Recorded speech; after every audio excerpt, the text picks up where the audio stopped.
You ever been on a roller coaster? Now you're thinking, Ralph, I tuned into a financial Christian show. What are you talking about roller coasters?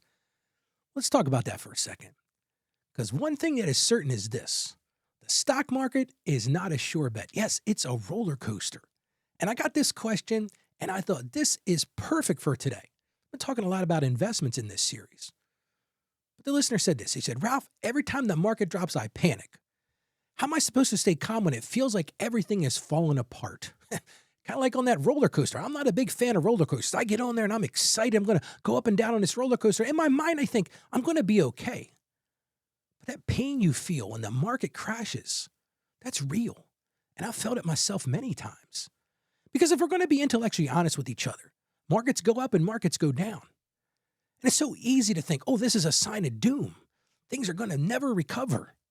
We need to realize something. It's just a cycle. And that's not really the question for today. The question isn't, will the markets go up and down? We already know that's going to happen. That roller coaster is going to go up and down. It's going to do all kinds of grooves and valleys. Hey, there's even one near me that goes completely upside down. I'm not getting on that one. But the real question is, how do we respond when that happens? So today I'm going to help you respond and not panic and definitely not overreact. That's what we're going to cover on today's show.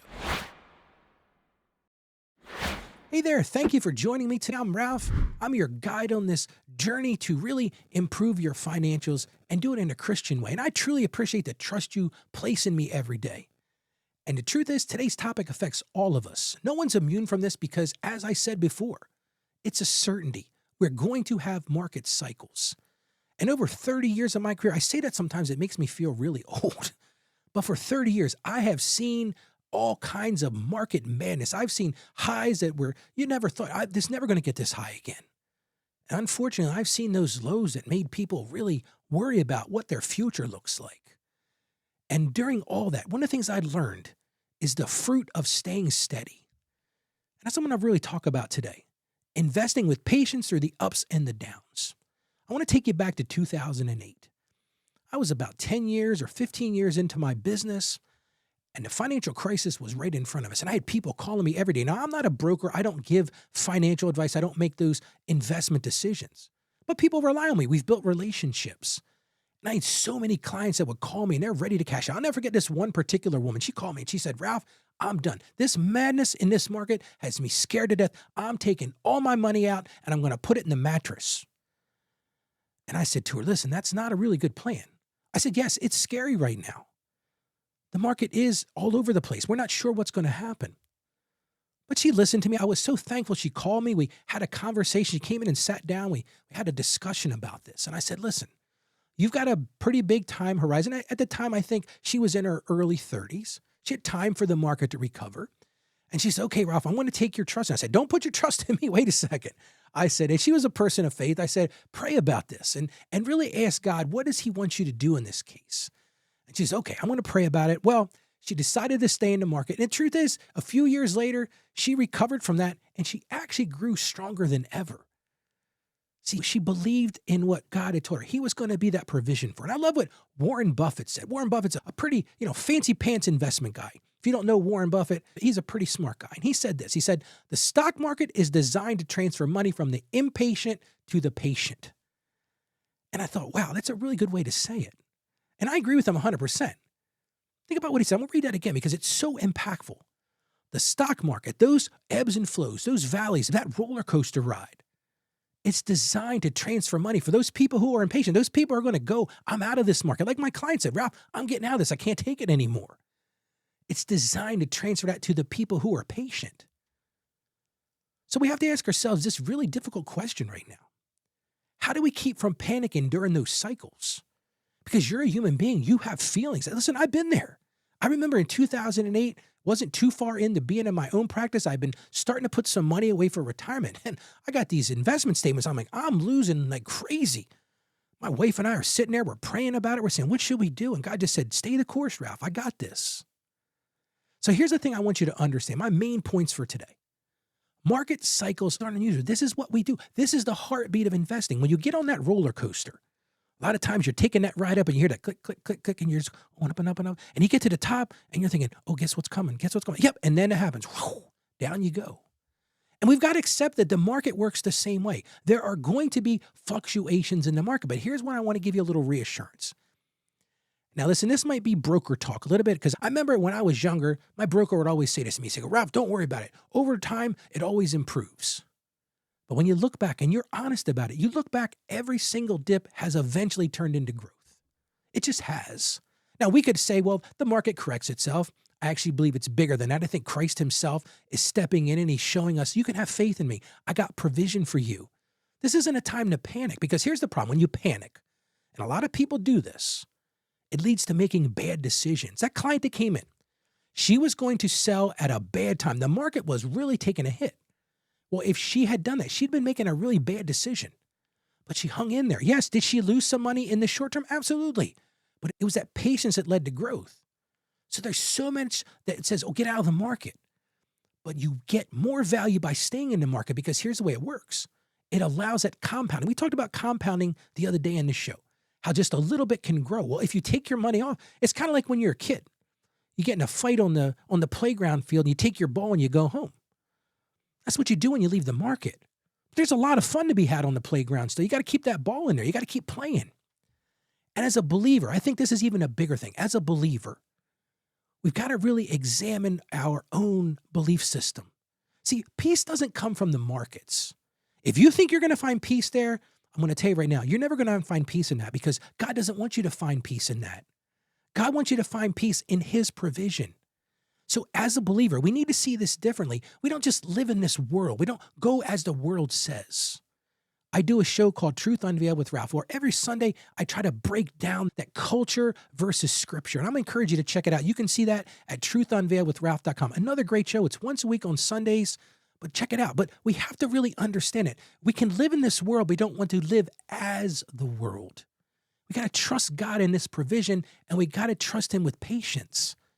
Another thing, and this might step on a little toes, you got to stop looking for those big wins. So many people, oh, this is a sure thing, Ralph. I'm going to do this because it's going to be a big win. Well, maybe you need to check your heart there. Because are you putting yourself in a position where you're going to have that big loss? Here's the thing about that roller coaster analogy. As you're climbing that hill, as that hill gets taller and taller and taller, guess what's coming? It might be a big win, but that big fall is coming. Let's get right into the Bible. I love this from the book of James, chapter 1, verses 3 and 4. I love what it says. It says, because you know that the testing of your faith produces perseverance, let perseverance finish its work in your favor.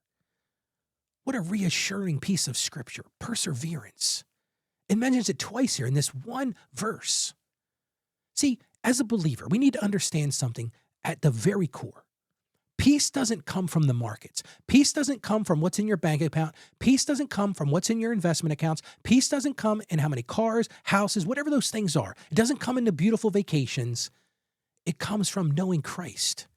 It comes from trusting in God and his provision for us. What a promise, right? How reassuring is that? And I had to give us a second verse today. I don't always do two, but I found this one. I thought this is perfect. It's all about seasons. You probably heard this verse many times. You didn't even know where it came from. It's Ecclesiastes chapter 3, verse 1. And I love this one. There's a time for everything and a season for every activity under the heavens. Cycles are a season. They're a time of testing. They're a time of testing our faith. So let me ask you right now, has your faith ever been tested? That might be what you're in right now. When your faith's being tested, what's the best way to handle it? You pray. So let's pray together right now. Lord, we just thank you for this provision you give us, Lord, and for the faith and the seasons of faith that you bring into our lives, Lord. And during these times of the fear and panic, Lord, give us patience. And when that financial anxiety arises, Lord, be there for us. Put your arm around us, Lord. And we'll know that it's your will for us to get through this cycle, Lord. Give us wisdom to trust long-term over those short-term fears, Lord, and help us to break these cycles, these market cycles that scare us so much. Help us to overcome that fear, Lord. And we just thank you for this steady provision through all the seasons of our life, through all those storms that come our way, Lord. And we just ask this in confidence in the name of Jesus. Amen. Well, today's action is this. I want you to just take a simple minute. I want you to write down this phrase. Are you ready? This is what I want you to write down. Downturns are temporary. My plan is long-term. I'm going to give it to you again because I want you to write this down, put it on a sticky note, put it on your phone, put it wherever you keep that investment account, where you keep your bank account, whatever that is. Just write this down. Downturns are temporary. My plan is long-term. Because that can act as a reminder before you. It can become your mantra. It's your go-to belief. They talk about writing a scripture on your heart. Well, I'm going to encourage you to do that right now. Think long-term. As a Christian, we think long-term, right? We're going to get to that point of death, and we hope to hear these words: well done, good and faithful servant. What does that mean? It means being consistent. It means being diligent. And the truth is, like I said earlier, markets move in cycles. You can't fear those dips. It's time to break that cycle of fear. Find that wisdom. Find that patience. And as I said, remember, recovery always has followed those downturns. But here's the thing you have never had to worry about. You're never going to have a downturn in God's provision. It's steady. Even when the markets are shaky, God's provision is steady. He's our rock during the storms, and he's our rock during the times of distress. So I'm going to encourage you right now, put your faith in him today. Now, tomorrow I'm going to talk about investment scams. A lot of people have been scammed. Tomorrow we're going to dig in deep. We're going to talk about how to spot those red flags, because one thing that makes me angry as all get out is when I see people taken advantage of. So tomorrow on the show, I'm going to tell you how to avoid those things because, listen, it's not my first rodeo. I've seen some crazy ones. And today I want to encourage you to do one more thing for me. One of the ways that we grow this show is when you share it with other people. There are so many people out there right now who are dealing with these type of situations where they're living in panic. They're living in fear. They're not sure what's going on in the world. We live in crazy times right now. We see all kinds of crazy things going around us. But you can share the show with them. Just point them right to our website. That's financiallyconfidentchristian.com. Show them a better way. Show them the Christian way. Because guess what? You're an ambassador for Christ. And as an ambassador, you should show them a better way. So I encourage you to do that. Send them to financiallyconfidentchristian.com. And I just want to encourage you right now. You can do this. You don't have to live in fear anymore. God hears your praise. Just reach out to the Father, and he'll sweep you up, and he'll put his arms around you. Stay financially savvy. God bless you today. You have a great day.